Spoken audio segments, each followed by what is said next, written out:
ত্রয়োদশ জাতীয় সংসদ নির্বাচনে মনোনয়নপত্র জমা দেওয়ার সময় শেষ হচ্ছে আজ বিকেল ৫টা পর্যন্ত নিজ নিজ আসনের রিটার্নিং ও সহকারী রিটার্নিং কর্মকর্তার কাছে মনোনয়নপত্র জমা দিতে পারবেন সম্ভাব্য প্রার্থীরা। রাজশাহী থেকে যুক্ত হচ্ছেন সহকর্মী মোজাম্মেল রকি। রকি, মনোনয়ন প্রত্যাশীদের উপস্থিতি কেমন দেখছেন? মনোনয়নের সবশেষ তথ্য আমাদের জানাবেন। ত্রয়োদশ জাতীয় সংসদ নির্বাচনের আজকে মনোনয়নপত্র জমা দেনের শেষ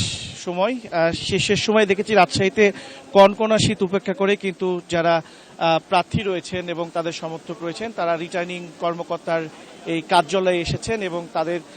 প্রার্থী যারা রয়েছেন তারা কিন্তু মনোনয়নপত্র এরই মধ্যে জমা দিয়েছেন এবং গতকাল থেকে এই পর্যন্ত আমরা যতটুকু আসলে দেখেছি যে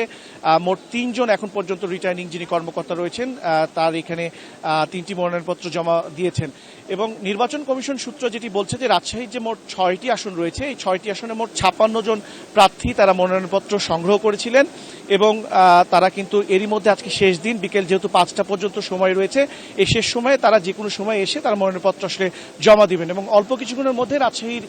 সদর 2 আসনে বিএনপির হেভিওয়েট প্রার্থী রয়েছেন মিজানুর রহমান মিনু, ধানের শীষ প্রতীক নিয়ে তিনি আসলে এই নির্বাচনে অংশগ্রহণ করছেন, তিনি এখানে মনোনয়নপত্র জমা দিবেন এবং অপর হেভিওয়েট প্রার্থী রয়েছেন জামাতের ডাক্তার জাহাঙ্গীর আলম, তিনি দাঁড়িপাল্লা প্রতীকে জামাতের মনোনীত প্রার্থী, তিনিও অল্প কিছুক্ষণের মধ্যে এখানে আসবেন এবং তারা মনোনয়নপত্র আসলে জমা দিবেন এবং তফসিল অনুযায়ী আসলে নিষ্পত্তি আপিল এই সমস্ত বিষয়গুলো এবং মনোনয়নপত্র যে শেষ দিন সেটি হচ্ছে 20শে জানুয়ারি কিন্তু সময়সীমা রাখা হয়েছে এবং নির্বাচন কমিশনের পক্ষ থেকে আসলে যেটি বলা হয়েছে যে নির্বাচনের যারা প্রার্থী রয়েছেন তারা কিন্তু তার সমর্থক এবং তিনি সহ মোট 5 জন কিন্তু এই রিটার্নিং কর্মকর্তার কার্যালয়ে প্রবেশ করে তারা মনোনয়নপত্র রিটার্নিং যিনি কর্মকর্তা রয়েছেন তার কাছে জমা দিতে পারবেন এবং সেই অনুযায়ী কিন্তু আমরা দেখেছি যে প্রত্যেকটি প্রার্থী কিন্তু আসলে 5 জন করে তার রিটার্নিং কর্মকর্তার কার্যালয়ে গিয়েছেন এবং মনোনয়নপত্র আসলে জমা দানের চেষ্টা চালাচ্ছেন এবং আপনারা দেখতে পাচ্ছেন যে রাজশাহীতে কিন্তু বিপুল উৎসাহ উদ্দীপনা কিন্তু আমরা দেখতে পাচ্ছি যে এই মনোনয়ন পত্র জমা দানের এই শেষ সময় দিনটিতে আমরা দেখেছি যে হাজার হাজার কিন্তু নেতা কর্মী এবং সমর্থক তারা কিন্তু রিটার্নিং যে কর্মকর্তার কার্যালয় রয়েছে সেই কার্যালয়ের নিচে কিন্তু অবস্থান করছে এবং আমরা রিটার্নিং কর্মকর্তার কার্যালয়ে কিন্তু প্রবেশের কিছুটা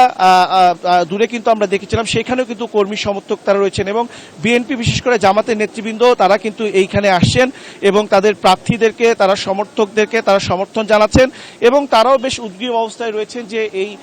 দীর্ঘদিন পর এই ত্রয়োদশ জাতীয় সংসদ নির্বাচনের যারা বিএনপি এবং জামাতের প্রার্থী অংশগ্রহণ করতে পারছে এবং তাদের মধ্যেও কিন্তু আসলে এক ধরনের উৎসাহ যে উদ্দীপনা সেটি কিন্তু এখন বিরাজ করছে। তো এই ছিল আমার কাছে রাজশাহী থেকে সর্বশেষ। ধন্যবাদ রকি।